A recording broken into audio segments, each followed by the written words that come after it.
परमपूज्य श्री गुरुदेव अखिल मानव समाजाला पंचशील तत्वाच्या माध्यमातून सुख शांती व अहिंसेचा मार्ग ज्यांनी सांगितला ते महाकारुणिक तथागत गौतम बुद्ध या देशाला एक नव्हे तर दोन दोन छत्रपती ज्या मातीने बहाल केले, तर वीर कन्या, वीर पत्नी, वीर माता, राष्ट्रमाता, राजमाता मासाहेब जिजाऊ या देशातील सर्वोत्तम आदर्श पुत्र छत्रपती शिवाजी महाराज, स्वराज्य रक्षक छत्रपती संभाजी महाराज, क्रांतीसूर्य महात्मा ज्योतिबा फुले, क्रांतिज्योती सावित्रीबाई फुले, आरक्षणाचे जनक राजर्षी शाहू महाराज, भारतीय संविधानाचे शिल्पकार विश्वरत्न डॉक्टर बाबासाहेब आंबेडकर, साहित्यरत्न अण्णाभाऊ साठे, कर्मवीर भाऊराव पाटील, युवकांचे प्रेरणास्थान स्वामी विवेकानंद, शहीद आझम भगतसिंग, राजगुरू सुखदेव, राजमाता अहिल्याबाई होळकर, माता रमाई, वंदनीय राष्ट्रसंत तुकडोजी महाराज, वैराग्यमूर्ती गाडगेबाबा, जगद्गुरू तुकाराम महाराज, संत कबीर, संत रविदास, क्रांतीसूर्य बिरसा मुंडा या तमाम महामानवांना, क्रांतिकारांना आणि खऱ्या संतांना जोरदार ताल्यांच्या गजरामध्ये या ठिकाणी आपण मानवंदना देऊया अशी मी तुम्हाला पहिल्यांदा विनंती करतो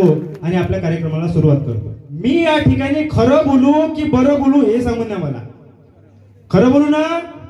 खरं बोलू ना? खरंच बोलतो. सूर्य कुणाच्या तळातले झाकत नाही, हिमालय कुणाच्या बापाला वाकत नाही. आम्ही खरे आहो, खरे बोलतो, म्हणून तर कुणाची घाबरवायची ताकद नाही. म्हणून जे बोलणार ते सत्य बोलणार. म्हणून ज्या विषयावर बोलणार ते सत्य बोलणार. कारण मी जगद्गुरू तुकाराम महाराज, राष्ट्रसंत तुकडोजी महाराज, संत कबीर यांच्या विचाराचा वारस आहो, विचाराचा पाईक आहो. म्हणून जे बोलतो ते सत्य बोलतो.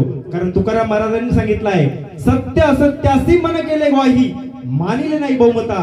हे संत तुकाराम महाराजांनी सांगितलं आहे. म्हणून आम्ही जे बोलतो ते सत्य बोलतो.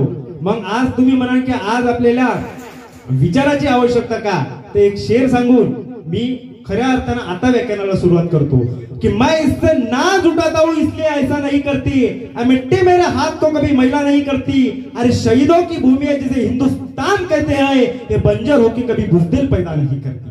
ज्या महाराष्ट्राच्या पवित्र मातीत तुमचा आमचा जन्म झाला, त्या महाराष्ट्रातल्या प्रत्येक मातीचा कण आणि कण हा संतांच्या आणि शूरवीराच्या पायाने पवित्र झालेला कण आहे. आणि त्या महाराष्ट्राच्या पवित्र मातीत तुमचा आमचा जन्म झाला, याचा सुद्धा आपल्याला स्वाभिमान पाहिजे. कारण ही भूमी कोणाची आहे? ही भूमी सत्य संतांची आहे. शिकवण देई सत्य धर्माची, परंपरा ही कैक वर्षाची, गौरवशाली महाराष्ट्राची, मंगळवेळी भूमी संतांची.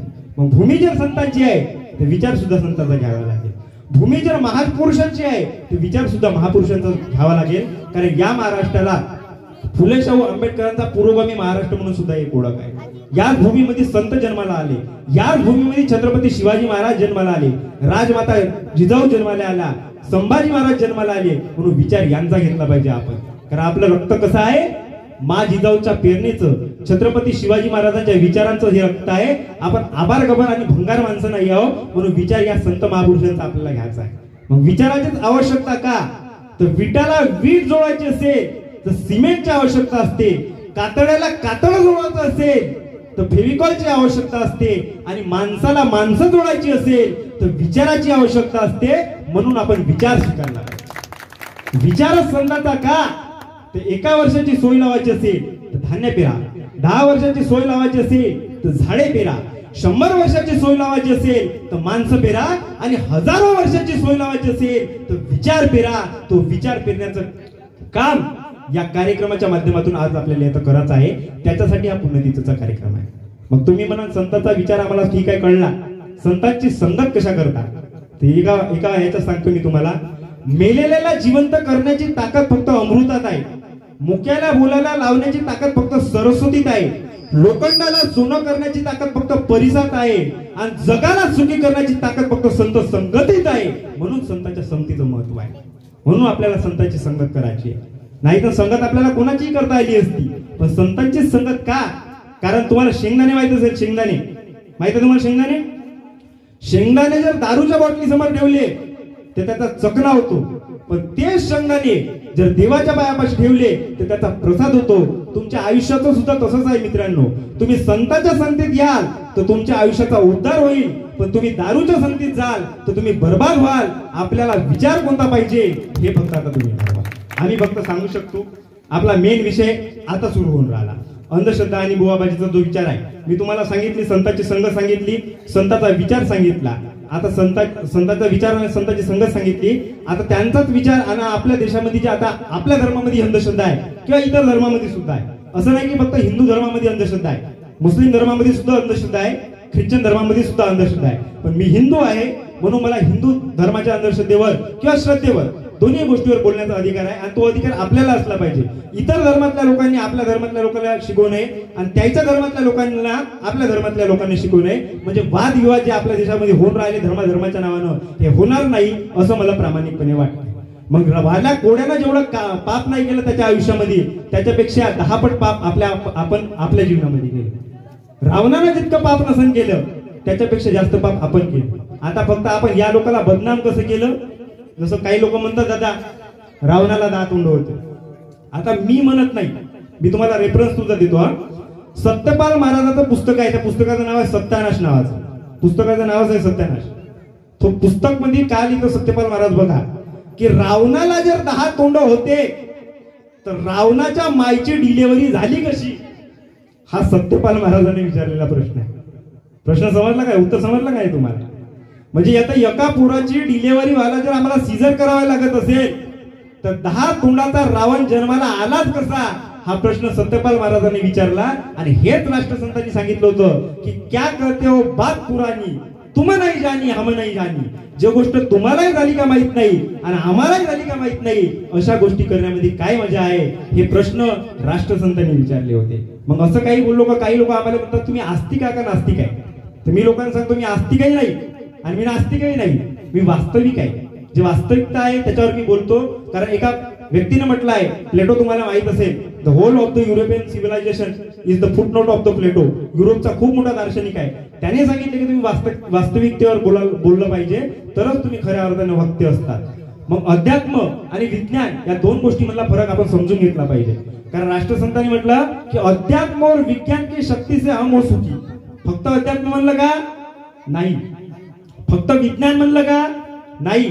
कारण राष्ट्रसंतांना माहित होतं फक्त अध्यात्माच्याच मार्गाने जर आपले लोक गेले तर त्यांची पाहिजे तेवढी प्रगती होऊ शकत नाही आणि फक्त विज्ञानाच्याच मार्गाने जर आपले लोक गेले तर त्यांचा कुठं नाही कुठं विनाश होईल. म्हणून राष्ट्रसंतांनी अध्यात्म आणि विज्ञान या दोन्ही गोष्टी आपल्याला सांगितल्या. तर याच्यासाठी वैज्ञानिक दृष्टिकोन हे फक्त आताचे सायंटिस्ट लोक मांडून राहिले अशातला भाग नाही. आपल्या संतांनी सुद्धा वैज्ञानिक दृष्टिकोन आपल्याला सांगितला आहे. 900 कन्या पुत्र होती मग का करणे लागे पती, हे तुकाराम महाराजांनी सांगितलं की 900ने जर मुलं बाळ व्हायचे असते तर बायांना मग लग्न कशाला केले असते. हा प्रश्न तुकाराम महाराजांनी म्हणला, हा वैज्ञानिक दृष्टिकोन. काशी जाते मथुरा जाते तीनों समय तुम नहाते, नहाने से क्या होता मेंढक तो पाणी में ही सोते.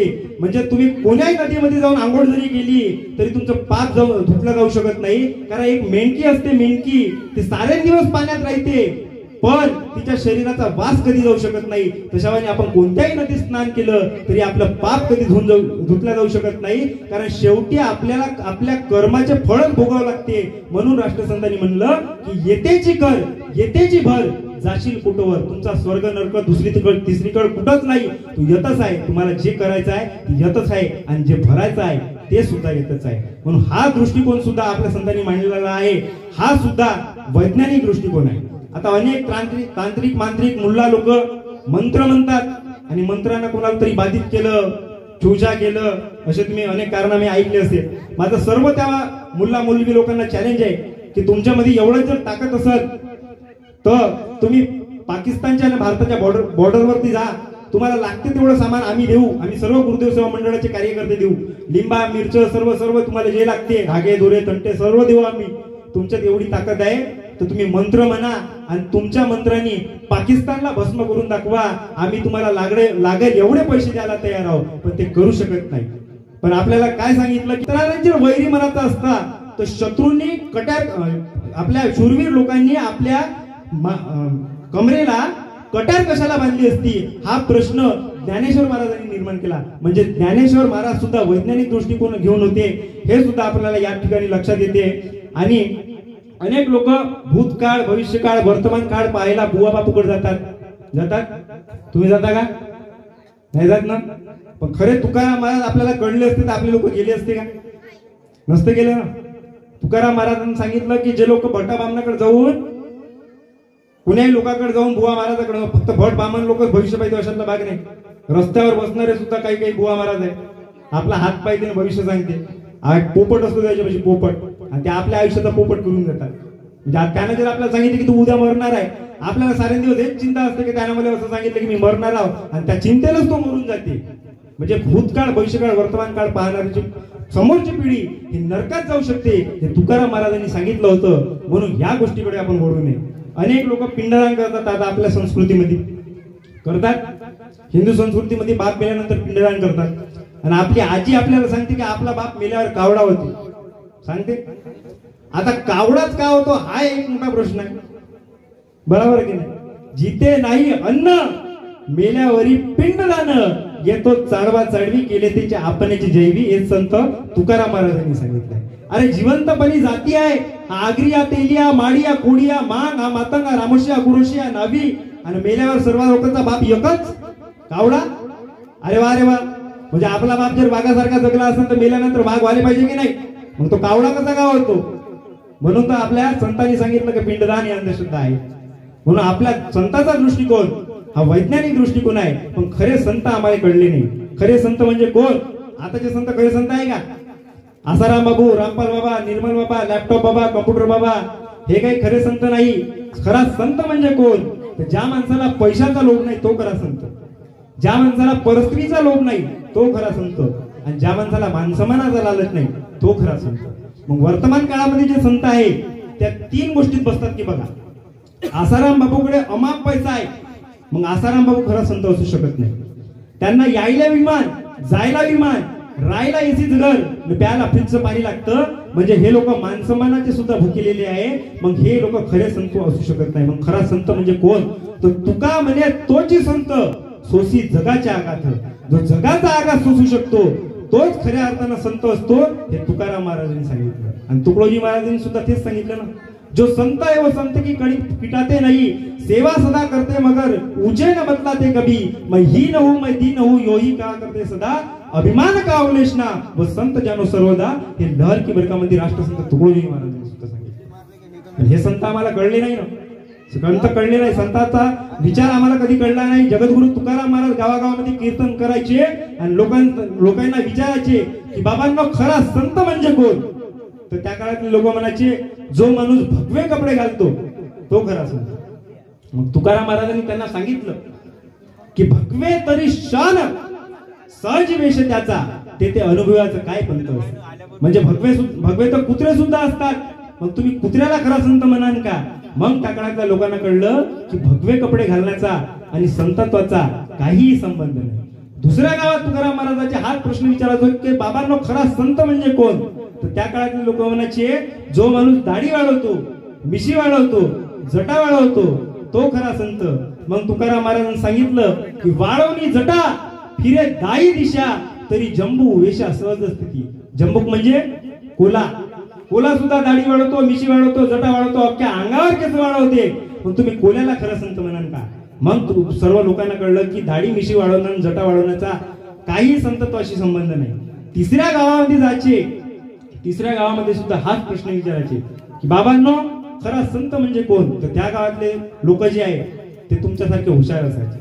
ते म्हणायचे जो माणूस गुहेमध्ये जाऊन 2-3 वर्ष तपश्चर्या करतो तो खरा संत. मग तुकाराम महाराज म्हणायचे की कोरोनिया भूमी करती मध्ये वास, तरी उंदरास सहज काय सहज आहे. म्हणजे उंदीर सुद्धा आजीवन गुहेमध्ये जाऊन तपश्चर्या करतो, तेथच राहतं, तेथच खातं पितं, तेथच झोपतं, तेथच मरतं, मग तुम्ही उंदराला खरं संत म्हणाल का? मग लोकांना कळलं की तपश्चर्या करण्याचा, गुहेमध्ये जाऊन राहण्याचा काही संतत्वाशी संबंध नाही. मग तुकाराम महाराजाला लोक म्हणायचे अहो तुकाराम महाराज भगवे कपडे घालणारा जर खरा संत नाही, दाढी मिशी जटा वाढवणाराही खरा संत नाही, गुहेमध्ये जाऊन तपश्चर्या करणाराही खरा संत नाही, मग खरा संत म्हणजे तरी कोण? तुकाराम महाराज म्हणायचे जे का रंजले गांजले त्यासी म्हणे जो आपले, तोची साधू ओळखावा देव तेथेची जाणावा, मृदू सभायत नवनीत तैसे सज्जनाचे चित्त, ज्याची अपंगिता नाही त्याचे धरे जो हृदयी, दया करे जैसे ज्या पुत्रासी तैसे दासा आणि दासी, तुका मने सांगू किती त्या भगवंताची मूर्ती. म्हणजे जो माणूस रंजला गांजल्याची सेवा करतो तो खरा संत असतो, हे संत तुकाराम महाराजांनी सांगितलं. ही संताची ओरिजिनल भूमिका आहे. आणि हेच प्रश्न नंतर चालून गाडगे बाबांनी सुद्धा सांगितलं. गाडगे बाबांनी सुद्धा काय सांगितलं?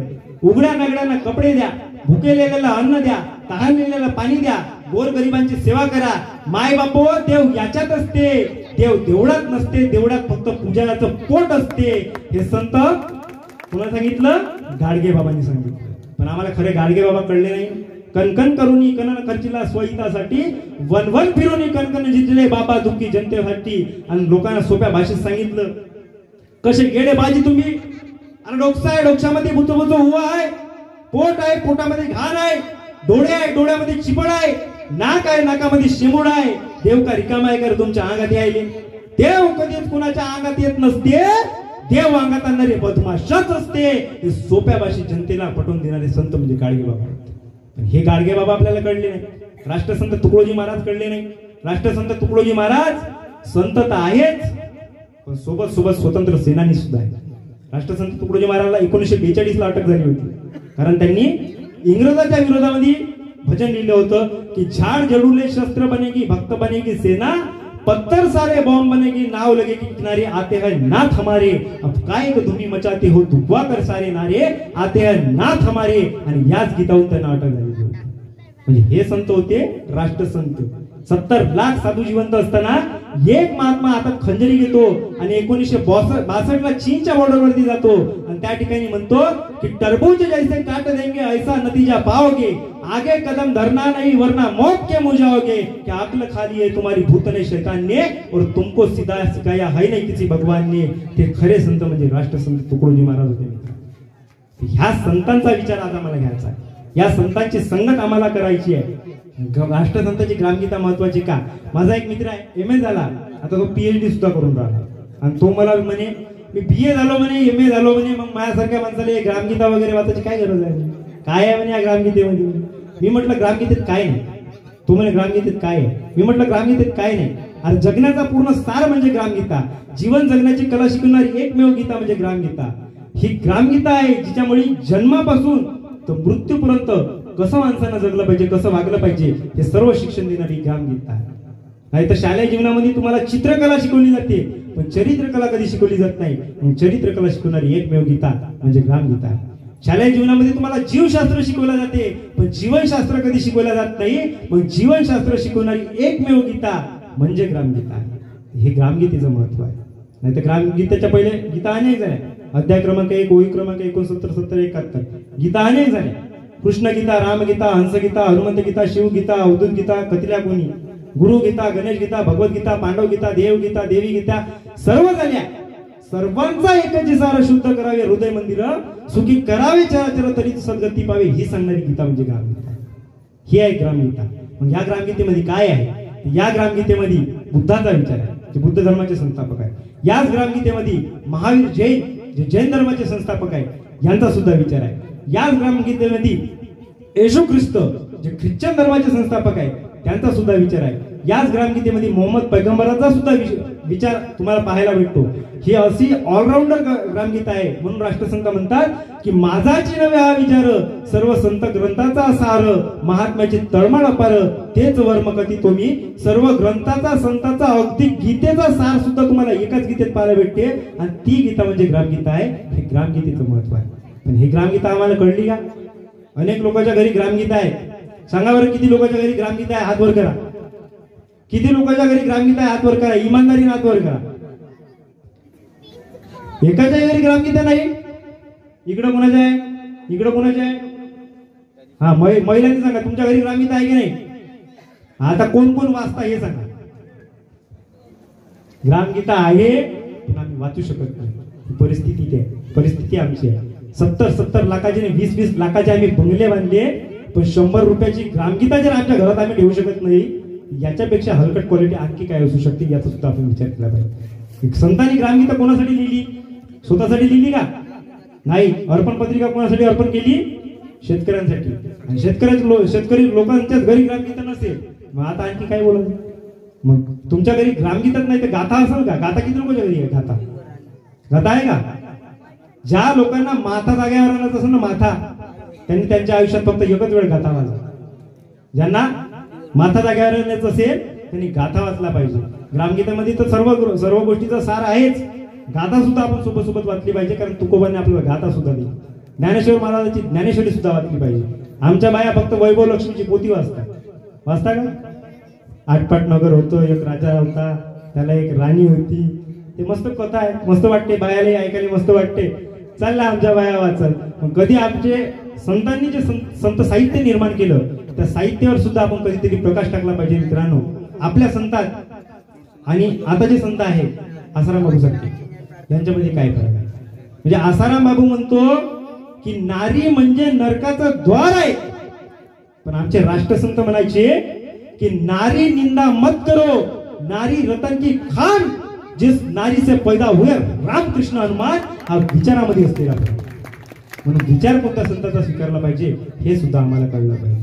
तुकोबांचा विचार घ्या, तुकोबावर सुद्धा अशीच परिस्थिती आली होती दादा. तुकोबांच्या काळात तुकोबांचे जे विरोधक आहे त्यांच्या विरोधकांनी एका स्त्रीला म्हणजे एका वेशेला त्यांच्या घरी पाठवलं होतं त्यांना बदनाम करायसाठी त्यांच्या विरोधकांनी. पण तुकाराम महाराजांनी काय सांगितलं? तुकाराम महाराजांनी सांगितलं की पराविया नारी आम्हा रुक्माई समान, आम्ही विष्णुदास नवे तैसे. प्रत्येक स्त्रीचा आदर करा, मान करा, सन्मान करा. ही तुकोबांची शिकवण आमच्या लोकांना होती. म्हणून वारकरी एवढे चांगले आहे, म्हणून गुरुदेव सेवा मंडळाचे लोक चांगले आहेत. त्याचं कारण हे आहे, प्रत्येकाचा मान आणि सन्मान करणारे लोक आपण याच्यासाठी आहोत कारण आपण संतांचा विचार स्वीकारलेला आहे. नाही तर काही लोक आज आपल्या देशाची परिस्थिती तुम्हाला माहित आहे. अफ्ताबचं प्रकरण तुम्हाला माहित असेल, माहित आहे का? श्रद्धा नावाच्या मुलीचे 35 तुकडे केले अफ्ताबनं, 35 तुकडे. म्हणजे किती क्रूर विचार आहे काही लोकांचा, हे सुद्धा आपण लक्षात घेतलं पाहिजे. आज शिवाजी महाराज जे नसते त्या अफ्ताबचे हजारो तुकडे करून नालीमध्ये फेकले असते, हे महाराजांनी केलं असतं. पण या देशातली व्यवस्था अफ्ताबच्या विरोधामध्ये काही करते की नाही हा सर्वात मोठा प्रश्न आहे. हैदराबादची सुद्धा अशीच घटना घडली. हैदराबादची प्रियंका रेड्डी केस तुम्हाला माहित आहे. प्रियंका रेड्डीवर सुद्धा काही 4 मुलांनी रेप केला आणि तिला सुद्धा जिवंत जाळून टाकलं. मी तर हैदराबादच्या पोलिसांना धन्यवाद देतो की तिथं जाऊन जाग्यावर शूट आउट केलं त्या लोकांना आणि तो विषय जाग्यावर संपवला. कारण हे आता भडवे लोक असेच मारायला लागते. म्हणजे जो माणूस स्त्रीचा सन्मान करू शकत नाही, मान करू शकत नाही, त्याला माणूस म्हणून जगण्याचाच अधिकार नाही, हे आपण प्रत्येकाने लक्षात घेतलं पाहिजे.